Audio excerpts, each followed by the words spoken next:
Всем привет! Прошлым летом мы взяли вот эту парочку. Это Арчи и Анфиса. Мейн-кунчики. На канале есть 45 серий увлекательного сериала про их приезд, про их знакомство с окружающим миром, вот, про все такое. Потом я сериал прекратил, они как бы стали уже не котята, а подросли. И вот решил сделать два фильма. Один про Арчика, другой про Анфису. Арчик — это вот этот у нас красавчик. Вот он. Его все любят. Он красивый, его все любят. Вот смотрите. Вот он спит.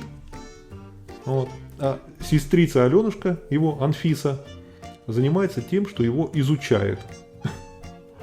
Арчик вот в такой позе очень любит спать.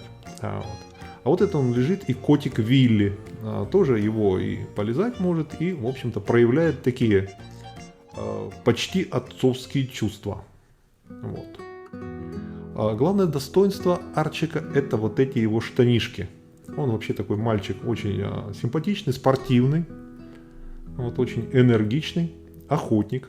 Видите, это он у тростника, там озеро. И вот у тростника он ловит мышей. Не простых мышей, а водных полевок. Это такие большие, как крысы. Арчик в этом деле специалист уже. Его котик Вилли научил.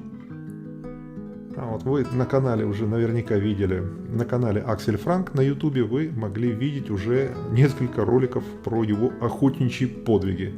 Недавно был фильм про то, как 3 кота поймали мышь. Все по очереди ее подержали и в итоге упустили. Ну, такое тоже случается. Итак, Арчик. Арчик у нас отличается, он отличается абсолютно независимостью. То есть его можно кричать, взывать там: Арчик, Арчик, Арчик. Прибежит Анфиса. Она откликается на все клички, на все имена. Арчик у нас, мы думали, может, он не слышит. Нет, он все прекрасно слышит, он просто не хочет. Вот. Он любит поспать. Дело в том, что ночью, вот он всю ночь напролет куролесит. На канале есть видео, скрытая камера, я поставил перед террасой, перед выходом на террасу скрытую камеру. Ну, он там вот себя проявил. Вот смотрите, вот это характерно. Он лежит, видите, это была буря. У нас бывают бури. Вот. Такие очень сильный ветер дует. Ну, это не очень часто, но случается летом под вечер. Вот. И, естественно, все, что могло унести, унесло. И такой намело какого-то мусора. Ну, потом все это пришлось убирать. И вот Арчик, он живет на улице. Он большую часть дня проводит на улице. Он лежит, естественно, ну где ему лежать? Он лежит там вот, где помягче.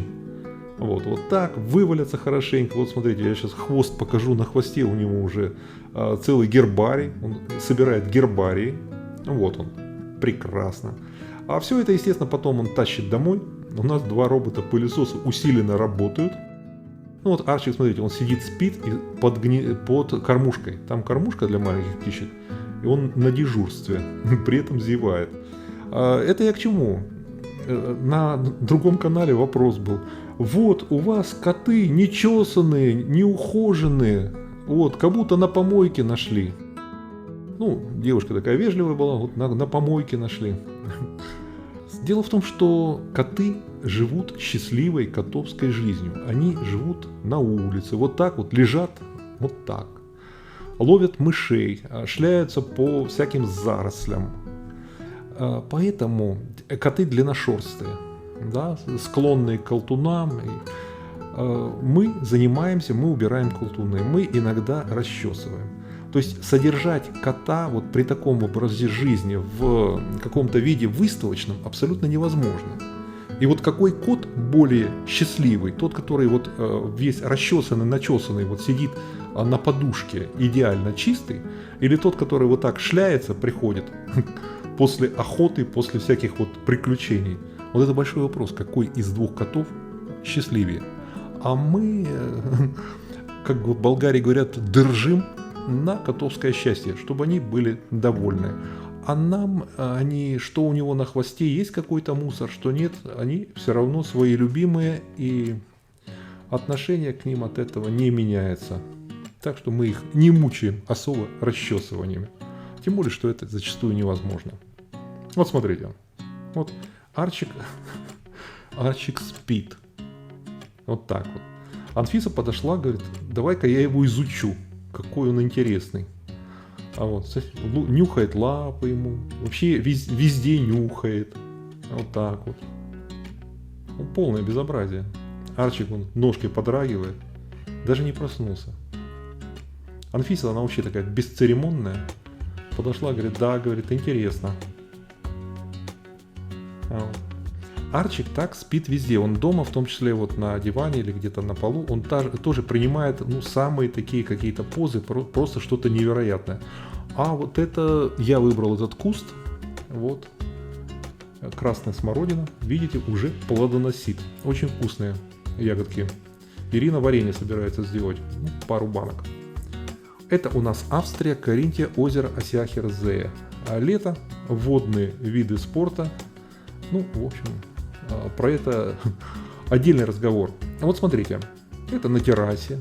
Вот. Улеглись котик Вилли и Арчик. Ну, смотрите, Вилли как его вылизывает. Вот так. Арчик вот так, вот так. То есть Арчик, конечно, просто вот потрясающий котик в этом отношении. Вот лапки вытянул, весь, смотрите. Ну что ж такое, а? Любите, мы, говорит, все меня любите, я, говорит, хороший, я Арчик, а вы все меня любите. Ну, все его и любят, что сделать. Он не отличается особыми там какими-то комбинациями. Да, вот Вилечка старается. Он не отличается, так сказать, он такой порывистый котик. Вот захотел туда пойти, пошел туда. Он что видит, то поет. В отличие от Анфиски, которая хитрющая. И...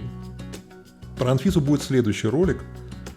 Я все по-честному. Один сделаю про Арчика, другой про Анфису. Про кота Вилли был недавно на канале фильм. Посмотрите, если не видели.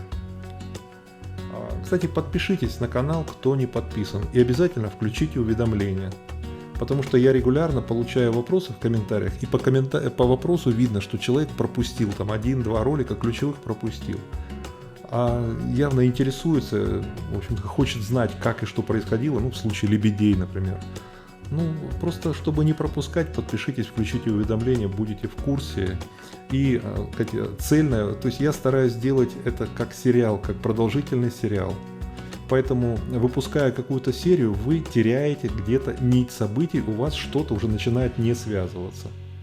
Ну, вот они прекрасно, вот так, зевнул, развернулся. Вот так вот. А Вилечка рядом доволен. Когда Вилечка пытается также вот Анфису там тоже проявить отцовские такие чувства, вот, он получает от нее лапой. То есть Анфиса в этом отношении, вот она, красотка, она умеет устроиться. Смотрите, она там на компостном ящике, ей Ирина постелила картонки, и она там лежит, наблюдает за происходящим на озере в том числе. Ей видно лебедей, уток и прочих. Вот, лето, вопросов много. А как у вас вот застроен берег весь, как доступ к озеру? Значит, во-первых, берег застроен процентов на 15 вот, всего побережья озера. То есть на востоке большой заповедник водоплавающих птиц. По берегу озера, по берегам много заповедных участков с тростником, таких, которые просто заповедные. Доступ к воде имеют все жители обязательно. Я про это делал один ролик, ссылку дам, как организовано купание. То есть житель вот любого населенного пункта на озере, он имеет доступ к местному общественному пляжу. У тех, у кого дома без выхода к воде, они, тем не менее, имеют возможность купаться. Это Австрия. Здесь немножко все сделано по-умному. И как-то, это социальное государство, где справедливость – это не пустой звук. Ссылки я дам. Подписывайтесь на канал, поставьте лайк, если понравилось. И пока-пока.